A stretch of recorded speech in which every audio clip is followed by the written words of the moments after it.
রবি কাকার অনুপ্রেরণায় অবনীন্দ্রনাথ ঠাকুরের প্রথম গল্প শকুন্তলা। রবীন্দ্রনাথ জোর করে অবনীন্দ্রনাথকে বলেছিলেন, তুমি লেখোই না, ভাষার যদি কিছু দোষ হয় আমি তো আছি। নমস্কার সুপ্রিয় শ্রোতা, আজ আমি আপনাদের সামনে উপস্থিত হয়েছি অবনীন্দ্রনাথ ঠাকুরের প্রথম উপন্যাস শকুন্তলা নিয়ে। চলুন তাহলে শুরু করা যাক।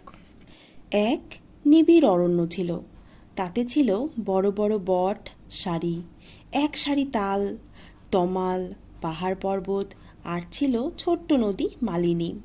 মালিনীর জল বড় স্থির, একদম আয়নার মতো। তাতে গাছের ছায়া, নীল আকাশের ছায়া, রাঙা মেঘের ছায়া সকলই দেখা যেত।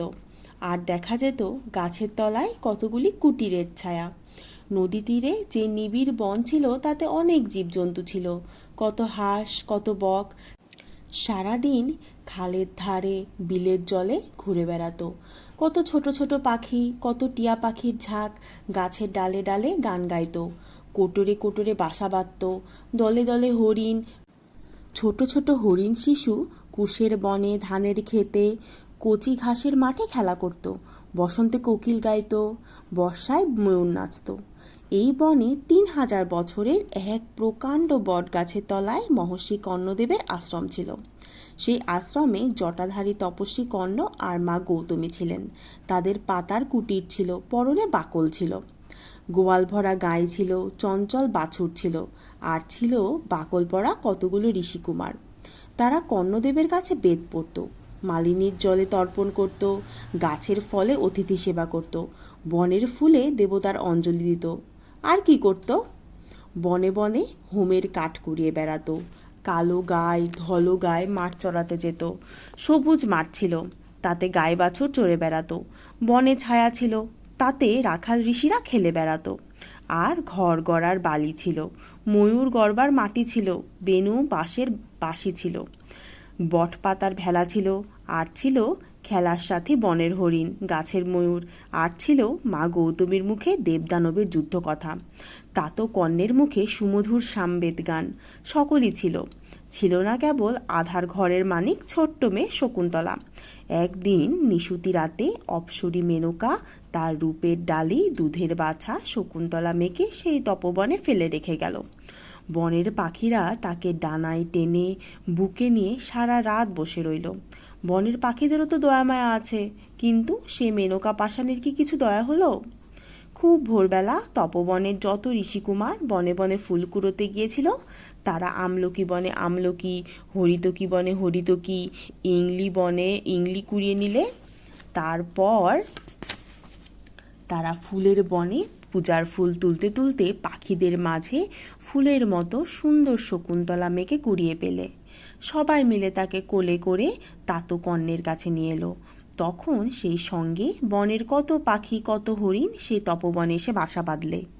শকুন্তলা সেই তপবনে, সেই বটের ছায়ায় পাতার কুটিরে মা গৌতমীর কোলে পিঠে মানুষ হতে লাগলো। তারপর শকুন্তলার যখন বয়স হলো, কর্ণতাতো পৃথিবী খুঁজে শকুন্তলার বর আনতে চলে গেলেন। শকুন্তলার হাতে তপবনের ভার দিয়ে গেলেন। শকুন্তলার আপনার মা বাপ তাকে পর করলে, কিন্তু যারা পর ছিল তারা তার আপন হলো। তাতো কর্ণ তার আপনার মা গৌতমীর মতো, আপনার ঋষি বালকেরা আপনার ভাইয়ের মতো, গোয়ালের গায়ে বাছুর সেও তো তার বড় আপনার, এমনকি লতা পাতা তারাও তো তার আপনার ছিল। আর ছিল তার দুই বড় প্রাণসখী অনুসুয়া আর প্রিয়ম্বদা। আর ছিল একটি মাহারা হরিণ শিশু, বড় ছোট, বড়ই চঞ্চল।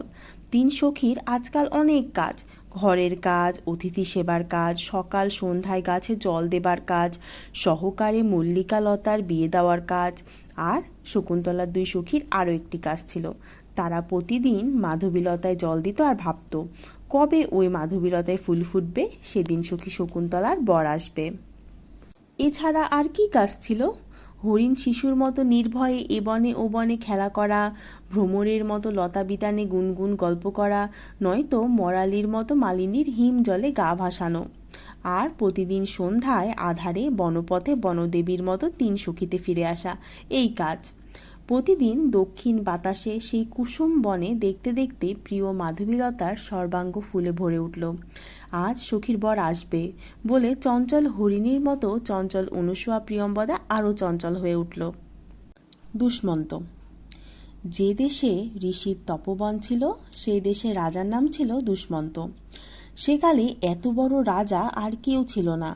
তিনি পূবের দেশের রাজা, পশ্চিম দেশের রাজা, উত্তর দেশের রাজা, দক্ষিণ দেশের রাজা, সব রাজার রাজা ছিলেন। 7 সমুদ্র 13 নদী সব তার রাজ্য। পৃথিবীর এক রাজা, রাজা দুষ্মন্ত। তার কত সৈন্য সামন্ত ছিল, হাতিশালে কত হাতি ছিল, ঘোড়াশালে কত ঘোড়া ছিল, গাড়িখানায় কত সোনার উপর রথ ছিল, রাজমহলে কত দাসদাসী ছিল, দেশ জুড়ে তার সুনাম ছিল, ক্রোশ জুড়ে তার সোনার রাজপুরী ছিল, আর ব্রাহ্মণ কুমার মাধব্য সেই রাজার প্রিয় সখা ছিল। যেদিন তপবনে মল্লিকার ফুল ফুটল, সেই দিন 7 সমুদ্র 13 নদীর রাজা দুষ্মন্ত প্রিয় সখা মাধব্যকে বললেন, চল বন্ধু, আজ মৃগয়ায় যাই। মৃগয়ার নাম শুনে মাধবের যেন জ্বর এলো। গরিব ব্রাহ্মণ রাজবাড়িতে রাজার হালে থাকে। দুবেলা থাল থাল লুচি মন্ডা, ভার ভার ক্ষীর দই দিয়ে মোটা পেট ঠান্ডা রাখে। মৃগয়ার নামে বেচারার মুখ এইটুকু হয়ে গেল। বাঘ ভালুকের ভয়ে প্রাণ যেন কেঁপে উঠল। না বলবার কি জোর আছে, এই যে রাজার আজ্ঞা। অমনি হাতিশালে হাতি সাজলো, ঘোড়াশালে ঘোড়া সাজলো, কোমর বেঁধে পালোয়ান এলো, বর্ষা হাতে শিকারি এলো, ধনুক হাতে ব্যাদ এলো, জাল হাতে জেলে এলো। তারপর সারথি রাজার সোনার রথ নিয়ে এলো। সিংহদ্বারে সোনার কপাট ঝনঝনা দিয়ে খুলে গেল। রাজা সোনার রথে শিকারে চললেন। দুপাশে 2 রাজহস্তি চামর দোলাতে দোলাতে ছত্রধর রাজ্য ছত্র ধরে চলল। জয় ঢাক বাজতে বাজতে চলল। আর সর্বশেষে প্রিয় সখা মাধব্য এক খোড়া ঘোড়ায় হট হট করে চললেন। ক্রমে রাজা এ বন সে বন ঘুরে শেষে মহাবনে এসে পড়লেন। গাছে গাছে ব্যাধ ফাঁদ পাততে লাগলো, খালে বিলে জেলে জাল ফেলতে লাগলো, সৈন্য সামন্ত বন ঘিরতে লাগলো। বনে সারা পড়ে গেল। গাছে গাছে কত পাখি, কত পাখির ছানা পাতার ফাঁকে ফাঁকে কচি পাতার মতো ছোট ছোট ডানা নাড়ছিল, রাঙা ফুলের মতো ডালে দুলছিল, আকাশে উড়ে যাচ্ছিল, কোটরে ফিরে আসছিল, কিচমিচ করছিল। ব্যাধের সাড়া পেয়ে বাসা ফেলে কোটর ছেড়ে কে কোথায় পালাতে লাগলো। মোষ গরমের দিনে ভিজে কাদায় পড়ে ঠান্ডা হচ্ছিল, তারা পেয়ে শিং উঁচিয়ে ঘাড় বেঁকিয়ে গহন বনে পালাতে লাগলো। হাতি সুরে করে জল ছিটিয়ে গা ধুচ্ছিল, শাল গাছে গা ঘষছিল, গাছের ডাল ঘুরিয়ে মশা তাড়াচ্ছিল। ভয় পেয়ে সুর তুলে পদ্মবন দোলে ব্যাধের জাল ছিলে পালাতে আরম্ভ করলো। বনে বাঘ হাঁকার দিয়ে উঠল, পর্বতে সিংহ গর্জন করে উঠল, সারা বন কেঁপে উঠল। কত পাখি, কত বড়া, কত বাঘ, কত ভাল্লুক। কেউ জালে ধরা পড়ল, তো কেউ ফাঁদে বাঁধা পড়ল, কেউ বা তলোয়ারে কাটা গেল। বনে হাহাকার পড়ে গেল।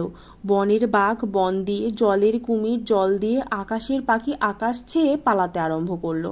ফাঁদ নিয়ে ব্যাধ পাখির সঙ্গে ছুটল, তীর নিয়ে বীর বাঘের সঙ্গে গেল, জাল ঘাড়ে জেলে মাছের সঙ্গে চলল।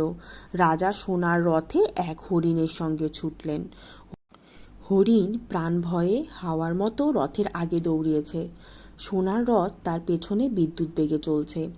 রাজার সৈন্য সামন্ত, হাতি ঘোড়া, প্রিয় সখা মাধব্য কত দূরে কোথায় পড়ে রইল। কেবল রাজার রথ আর বনের হরিণ নদীর ধার দিয়ে, বনের ভিতর দিয়ে, মাঠের উপর দিয়ে ছুটে চলল। যখন গহন বনে এই শিকার চলছিল, তখন সেই তপবনে সকলে নির্ভয়ে ছিল। টিয়া পাখি লাল ঠোঁটে ধান খুঁড়ছিল, নদীর জলে মনের সুখে হাঁস ভাসছিল, কুশবনে পোষা হরিণ নির্ভয়ে খেলা করছিল। আর শকুন্তলা, অনুসুয়া আর প্রিয়ম্বদা 3 সখী কুঞ্জবনে গুনগুন করে গল্প করছিল। এই তপবনে সকলে নির্ভয়, কেউ কারো সাথে হিংসা করে না। মহাযোগী কর্ণের তপবনে বাঘে গরুতে এক ঘাটে জল খায়, হরিণ শিশু ও সিংহ শাবক এক বনে খেলা করে। এ বনে রাজাদেরও শিকার করা নিষেধ। রাজার শিকার সেই হরিণ ঊর্ধ্বশ্বাসে এই তপবনের ভিতর চলে গেল। রাজা অমনি ধনুস্বর ফেলে ঋষি দর্শনে চললেন।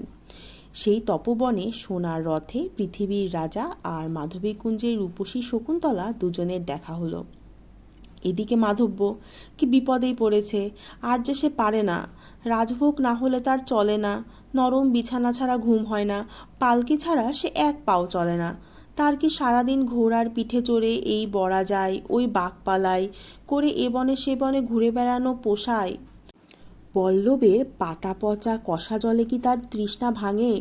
ঠিক সময় রাজভোগ না পেলে যে সে চোখে অন্ধকার দেখে। তার কি সারাদিনের পর একটু আধপোড়া মাংসে পেট ভরে? পাতার বিছানায় মশার কামড়ে কি তার ঘুম হয়? বনে এসে ব্রাহ্মণ মহা মুশকিলে পড়েছে। সমস্ত দিন ঘোড়ার পিঠে সর্বাঙ্গে দারুণ ব্যথা। মশার জ্বালায় রাত্রে যে নিদ্রায় নেই।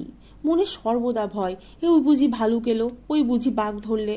ভয়ে বেচারা আধখানা হয়ে গেছে। রাজাকে কত বোঝাচ্ছে, মহারাজ রাজ্য যে ছারখার হয়ে যায়, শরীর মাটি হলো, আর কেন রাজ্যে চললুন মহারাজ। রাজা তবু শুনলেন না। শকুন্তলাকে দেখে অবধি রাজকার্য ছেড়ে, মৃগয়া ছেড়ে তপস্বীর মতো সেই তপবনে ফিরে রইলেন। রাজ্যের রাজার মা ব্রত করেছেন, রাজাকে ডেকে পাঠালেন, তবু রাজ্যে ফিরলেন না। কত ওজোর আপত্তি করে মাধব্যকে সব সৈন্য সামন্ত সঙ্গে মায়ের কাছে পাঠিয়ে দিলেন। একলা তপবনে রইলেন। মাধব্য রাজবাড়িতে মনের আনন্দে রাজার হালে, আর এদিকে পৃথিবীর রাজা বনবাসীর মতো বনে হা শকুন্তলা জো শকুন্তলা বলে ফিরছে। হাতের ধনুক তুনের বান যেন কোন বনে পড়ে আছে। রাজবেশ নদীর জলে ভেসে গেছে, সোনা রঙে কালি হয়েছে। দেশের রাজা বনে ফিরেছে। আর শকুন্তলা সে কি করছে? নিকুঞ্জ বনে পদ্মের বিছানায় বসে পদ্ম পাতায় মহারাজকে মনের কথা লিখছে। রাজাকে দেখে কে জানে তার মন কেমন হলো। এক দণ্ড না দেখলে প্রাণ কাঁদে, চোখে জলে বুক ভেসে যায়। দুই সখী তাকে পদ্ম ফুলে বাতাস করছে, গলা ধরে কত আদর করছে, আঁচলে চোখ মোছাচ্ছে, আর ভাবছে এইবার বুঝি ভোর হলো, বুঝি সখীর রাজা ফিরে এলো। তারপর কি হলো? দুঃখের নিশি প্রভাত হলো, মাধবীর পাতায় পাতায় ফুল ফুটলো, নিকুঞ্জের গাছে গাছে পাখি ডাকলো, সখীদের পোষা হরিণ কাছে এলো। আর কি হলো? বনপথে রাজা বরকুঞ্জে এলো। আর কি হলো? পৃথিবীর রাজা আর বনের শকুন্তলা দুজনের মালা বদল হলো। দুই সখীর মনোবাঞ্ছাও পূর্ণ হলো। তারপর কি হলো? তারপর কতদিন পরে সোনার সাঁঝে সোনার রথ রাজাকে নিয়ে রাজ্যে গেল, আর আধার বনপথে দুই প্রিয় সখী শকুন্তলাকে নিয়ে ঘরে গেল। তপবনে রাজা রাজ্যে চলে গেলেন, আর শকুন্তলা সেই বনে দিন গুনতে লাগলো। যাবার সময় রাজা নিজে মোহর আংটি শকুন্তলাকে দিয়ে গেলেন, বলে গেলেন, সুন্দরী, তুমি প্রতিদিন আমার নামের একটি অক্ষর পড়বে, নামও শেষ হবে, আর আমি বনপথে সোনার রথ নিয়ে তোমাকে নিতে আসব। কিন্তু হায়, সোনার রথ কই এলো? কত দিন গেল, কত রাত গেল, দুষ্মন্ত নাম কতবার পড়া হয়ে গেল, তবু সোনার রথ কই এলো? হায় হায়, সোনার সাঁঝে সোনার রথ সেজে গেল, আর ফিরল না। পৃথিবীর রাজা সোনার সিংহাসনে, আর বনের রানী কুটির দুয়ারে, দুইজনে দুইখানে। রাজার শোকে শকুন্তলার মন ভেঙে পড়ল। কোথায় রইল অতিথি সেবা? কোথায় রইল পোষা হরিণ? কোথায় রইল সাধের নিকুঞ্জ বনে দুই প্রিয় সখী? শকুন্তলার মুখে যে হাসি নেই, চোখে ঘুম নেই। রাজার ভাবনা নিয়ে কুটির দুয়ারে পাষাণ প্রতিমা হয়ে বসে রইল। রাজার রথ কেন এলো না? কেন রাজা ভুলে রইলেন? রাজা রাজ্যে গেলে একদিন শকুন্তলা কুটির দুয়ারে গালে হাত দিয়ে বসে বসে রাজার কথা ভাবছে, ভাবছে আর কাঁদছে। এমন সময় মহর্ষি দুর্বাসা অতিথি দুয়ারে এলেন। শকুন্তলা জানতেও পারলে না, ফিরেও দেখলে না। একে দুর্বাসা মহা অভিমানী, একটুতেই মহা রাগ হয়, কথায় কথায় যাকে তাকে ভস্ম করে ফেলেন। তার ওপর শকুন্তলার এই অনাদর, তাকে প্রণাম করলে না, বসতে আসন দিলে না, পা ধোয়ার জল অবধি দিলে না। দুর্বাসার সর্বাঙ্গে যেন আগুন ছুটল। রাগে কাঁপতে কাঁপতে বললেন, কি অতিথির অপমান? পাপিয়সী, এই অভিসম্পাত করছি, যার জন্য আমাকে অপমান করলি সে যেন তোকে কিছুতেই চিনতে না পারে। হায়, শকুন্তলার কি তখন জ্ঞান ছিল যে দেখবে কে এলো কে গেল? দুর্বাসার একটি কথাও তার কানে গেল না। মহামানী দুর্বাসা ঘোর অভিসম্পাত করে চলে গেলেন। সে কিছুই জানতে পারলে না। কুটির দুয়ারে আনমনে যেমন ছিল তেমনই রইল। অনুসূয়া প্রিয়ম্বদা দুই সখী উপবনে ফুল তুলছিল। ছুটে এসে দুর্বাসার পায়ে লুটিয়ে পড়ল। কত সাধ্য সাধনা করে, কত কাকুতি মিনতি করে, কত হাতে পায়ে ধরে দুর্বাসাকে শান্ত করলে। শেষে এই শাপান্ত হলো, রাজা যাওয়ার সময় শকুন্তলাকে যে আংটি দিয়ে গেছেন সেই আংটি যদি রাজাকে দেখাতে পারে তবেই রাজা শকুন্তলাকে চিনবে। যতদিন সে আংটি রাজার হাতে না পড়বে ততদিন রাজা সব ভুলে থাকবেন। দুর্বাসার অভিশাপে তাই পৃথিবীর রাজা সব ভুলে রইলেন। বনপথে সোনার রথ আর ফিরে এলো না। এদিকে দুর্বাসাও চলে গেলেন, আর তাতকর্ণ তপবনে ফিরে এলেন। সারা পৃথিবী খুঁজে শকুন্তলার বর মেলেনি। তিনি ফিরে এসে শুনলেন সারা পৃথিবীর রাজা বনে এসে তার গলায় মালা দিয়েছেন। তাতকর্ণের আনন্দের যা সীমাই রইল না। তখনই শকুন্তলাকে রাজার কাছে পাঠাবার উদ্যোগ করতে লাগলেন। দুঃখে অভিমানে শকুন্তলা মাটিতে মিশেছিল। তাকে কত আদর করলেন, কত আশীর্বাদ করলেন। উপবনে দুই সখী যখন শুনলে শকুন্তলা শ্বশুরবাড়ি চলল, তখন তাদের আহ্লাদের সীমা রইল না। প্রিয়ম্বদা কেশর ফুলের হার নিলে, অনুসুয়া গন্ধ ফুলের তেল নিলে। দুই সখীতে শকুন্তলাকে সাজাতে বসল। তার মাথায় তেল দিলে, খোপায় ফুল দিলে, কপালে সিঁদুর দিলে, পায়ে আলতা দিলে, নতুন বাকল দিলে। তবু তো মন উঠল না। সখীরে কি বেশ করে দিলে। প্রিয় শকুন্তলা পৃথিবীর রানী, এই কি তার সাজ? হাতে মৃণালের বালা, গলায় কেশরের মালা, খোপায় মল্লিকার ফুল, পরনে বাকল। হায় হায়, মতির মালা কোথায়, হীরের বালা কোথায়, সোনার মল কোথায়, পরনে শাড়ি কোথায়? বনের দেবতারা সখীদের মনোবাঞ্ছা পূর্ণ করলেন। বনের গাছ থেকে সোনার শাড়ি উড়ে এসে পড়ল, পায়ে মল বেজে উঠল। বনদেবতারা পলকে বনবাসিনী শকুন্তলাকে রাজ্যেশ্বরী মহারানীর সাজে সাজিয়ে দিলেন। তারপর যাওয়ার সময় হলো। হায়, যেতে কি পা সরে, মন কি চাই? শকুন্তলা কোন দিকে যাবে?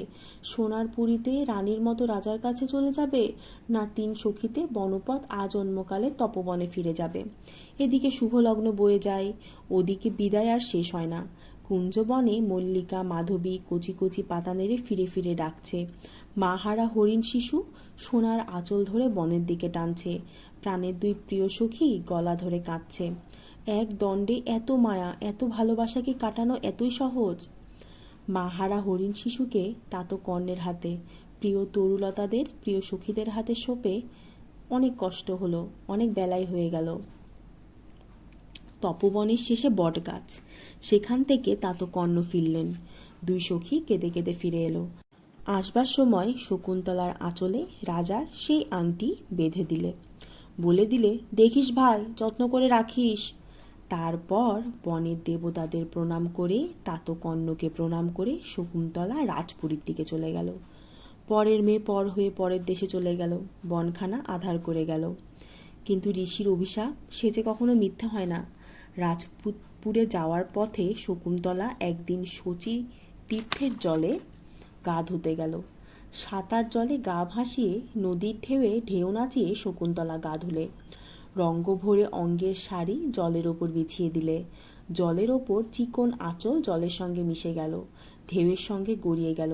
সেই সময় দুর্বাসার সাপে রাজার সেই আংটি শকুন্তলার চিকন আঁচলের এক কোণ থেকে অগাধ জলে পড়ে গেল। শকুন্তলা জানতেও পারল না। তারপর ভিজে কাপড়ে তীরে উঠে কালো চুল এলো করে হাসিমুখে শকুন্তলা বনের ভিতর দিয়ে রাজার কথা ভাবতে ভাবতে শূন্য আঁচল নিয়ে রাজপুরে চলে গেল। আংটির কথা মনেই পড়ল না। রাজপুরে দুর্বাসার সাপে রাজা শকুন্তলাকে একেবারে ভুলে গিয়ে বেশ সুখেই আছেন। 7 ক্রোশ দূরে রাজার 7 মহল বাড়ি, তার এক এক মহলে এক এক রকম কাজ চলছে। প্রথম মহলে রাজসভা, সেখানে সোনার থামে সোনার ছাদ, তার তলায় সোনার সিংহাসন, সেখানে দোষী নির্দোষীর বিচার চলছে। তারপর দেব মন্দির, সেখানে সোনার দেয়ালে মানিকের পাখি, মুক্তোর ফল, পান্নার পাতা, মাঝখানে প্রকাণ্ড হোমকুণ্ড, সেখানে দিবারাত্রি হোম চলছে। তারপর অতিথিশালা, সেখানে সোনার থালায় সন্ধ্যা লক্ষ লক্ষ অতিথি খাচ্ছে। তারপর নৃত্যশালা, সেখানে নাচ চলছে, শানের ওপর সোনার নূপুর রুনুঝুনু বাজছে। স্ফটিকের দেয়ালে অঙ্গের ছায়া তালে তালে নাচছে। সঙ্গীতশালায় গান চলছে, সোনার পালঙ্কে পৃথিবীর রাজা রাজা দুষ্মন্ত বসে আছেন। দক্ষিণ দুয়ারি ঘরে দক্ষিণের বাতাস আসছে। শকুন্তলার কথা তার মনেই নেই। হায়, দুর্বাসার শাপে সুখের অন্তপুরে সোনার পালঙ্কে রাজা সব ভুলে রইলেন। আর শকুন্তলা কত ঝড় বৃষ্টিতে কত পথ চলে রাজার কাছে এলো। রাজা চিনতেও পারলেন না। বললেন, কন্যে, তুমি কেন এসেছো? কি চাও? টাকা কড়ি চাও নাকি ঘর বাড়ি চাও? কি চাও? শকুন্তলা বললে, মহারাজ, আমি টাকা চাই না, কড়িও চাই না, ঘর বাড়ি কিচ্ছু চাই না। আমি চাই তোমায়। তুমি আমার রাজা, আমার গলায় মালা দিয়েছ, আমি তোমায় চাই মহারাজ। রাজা বললেন, ছি ছি কন্যে, এ কি কথা? তুমি হলে বনবাসিনী তপস্বিনী, আমি হলেম রাজ্যেশ্বর মহারাজা। আমি তোমায় কেন মালা দেব? টাকা চাও? টাকা নাও। ঘর বাড়ি চাও? তাও নাও। গায়ের গহনা চাও? তাও নাও। রাজেশ্বরী হতে চাও? এ কেমন কথা? রাজার কথায় শকুন্তলার প্রাণ কেঁপে উঠল। কাঁদতে কাঁদতে বলল, মহারাজ, সে কি কথা মহারাজ? আমি যে সেই শকুন্তলা, আমায় ভুলে গেলে? মনে নেই মহারাজ, সেই মাধবীর বনে একদিন আমরা 3 সখীতে গুনগুন গল্প করছিলাম। এমন সময় তুমি অতিথি এলে। সখীরা তোমায় পা ধোয়ার জল দিল, আমি আঁচলে ফল এনে দিলেম, তুমি হাসি মুখে তাই খেলে। তারপর একটা পদ্ম পাতার জল নিয়ে আমার হরিণ শিশুকে খাওয়াতে গেলে, সে ছুটে পালালো। তুমি কত ডাকলে, কত মিষ্টি কথা বললে, কিছুতেই এলো না। তারপর আমি ডাকতে আমার কাছে এলো, আমার সখীর হাতে জল খেলো, তুমি আদর করলে। দুজনেই বনের প্রাণী কিনা তাই এত ভাব। শুনে সখীরা হেসে উঠল। আমি লজ্জায় মরে গেলাম। তারপর মহারাজ, তুমি কতদিন তপস্বীর মতো সে বনে রইলে, বনের ফল খেলে, নদীর জল খেলে কতদিন কাটালে। তারপর এক পূর্ণিমা রাতে মালিনীর তীরে নিকুঞ্জ বনে আমার কাছে এলে, আমার গলায় মালা দিলে। মহারাজ, সে কথা কি তুমি ভুলে গেলে? যাবার সময় তুমি মহারাজ, তুমি আমার হাতে তোমার আংটি পরিয়ে দিলে, প্রতিদিন তোমার নামের একটি করে অক্ষর পড়তে বলে দিলে, বলে গেলে নামও যেদিন শেষ হবে আমায় নিতে সোনার রথ পাঠাবে। কিন্তু মহারাজ, সোনার রথ কই পাঠালে? তুমি সব ভুলে রইলে মহারাজ, এমনি করে কথা রাখলে তুমি। বনবাসিনী শকুন্তলা রাজার কাছে কত অভিমান করলে, রাজাকে কত অনুযোগ করলে। সেই কুঞ্জবনের কথা, সেই 2 সখীর কথা, হরিণ শিশুর কথা, কত কথাই মনে করিয়ে দিলে। তবু রাজার মনে পড়ল না। শেষে রাজা বললেন, কই কন্যে, দেখি তোমার আংটি। তুমি যে বললে আমি তোমার আংটি দিয়েছি, দেখাও দেখি সেই আংটি। কেমন আংটি দিয়েছিলাম আমি তোমায়? শকুন্তলা তাড়াতাড়ি আঁচল খুলে আংটি দেখাতে গেল, কিন্তু হায়, আঁচল যে শূন্য।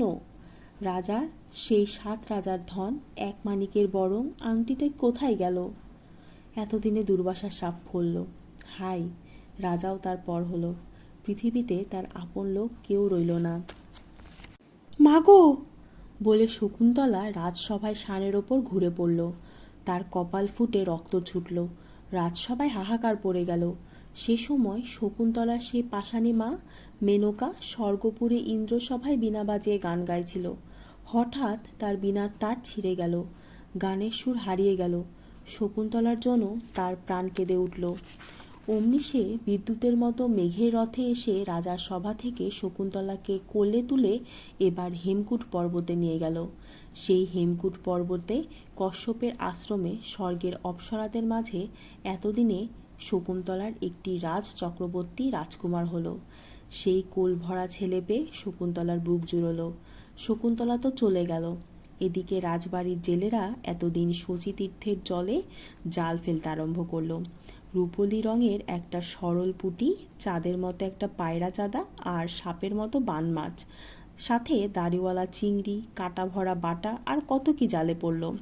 সোনালি রূপলি সাজে নদীর পাড়, মাছের ঝুড়ি যেন সোনা রূপায় ভরে গেল। সারা দিন জেলেদের জালে কত রকমের কত যে মাছ পড়ল তার ঠিকানা নেই। শেষে ক্রমে বেলা পড়ে গেল। নীল আকাশ, নদীর জল, নগরের পথ আঁধার হয়ে এলো। জাল গুটিয়ে জেলেরা ঘরে চলল। এমন সময় এক জেলে জাল ঘাড়ে নদী তীরে দেখা দিল। প্রকাণ্ড জালখানা মাথার উপর ঘুরিয়ে নদীর উপর উড়িয়ে দিলে। মেঘের মতো কালো জাল আকাশে ঘুরে নদীর এপার ওপার জুড়ে জলে পড়ল।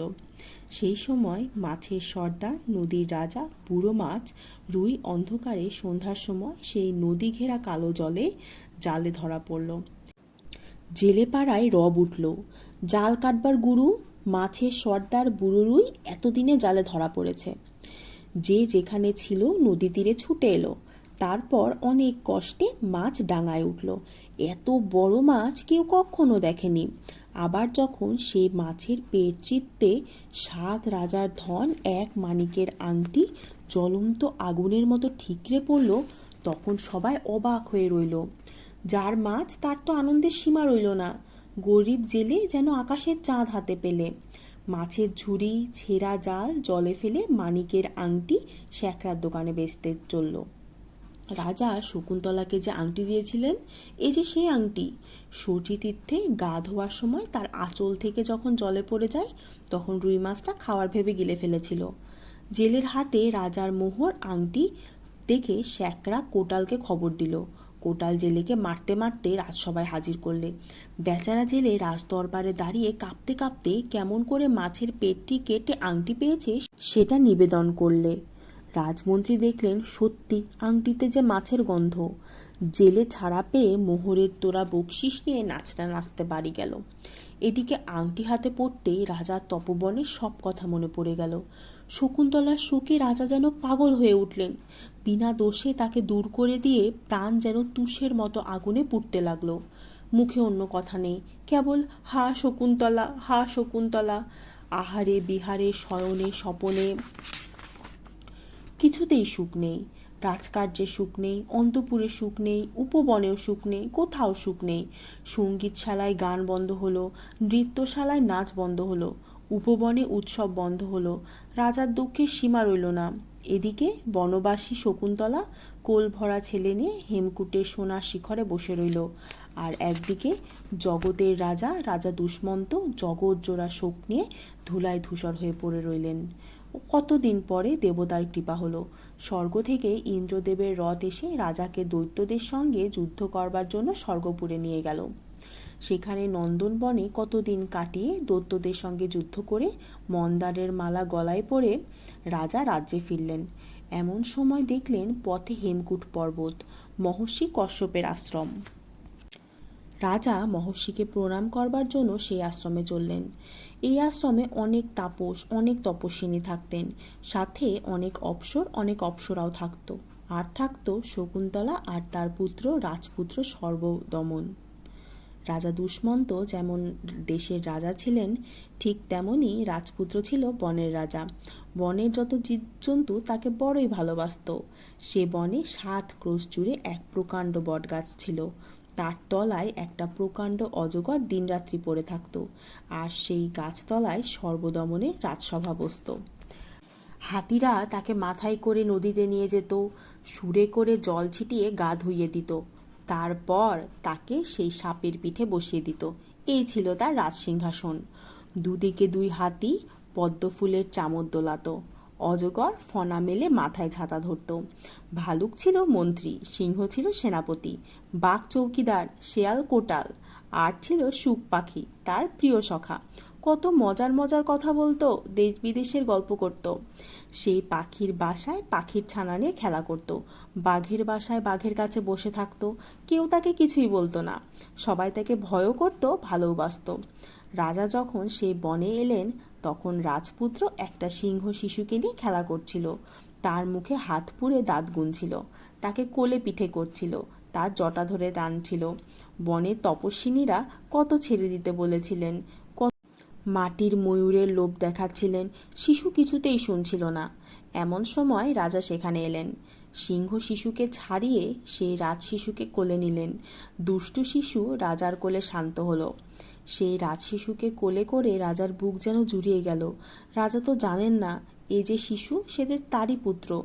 ভাবছেন পরের ছেলেকে কোলে করে মন কেন এমন হলো, এর উপরে কেন এত মায়া হলো।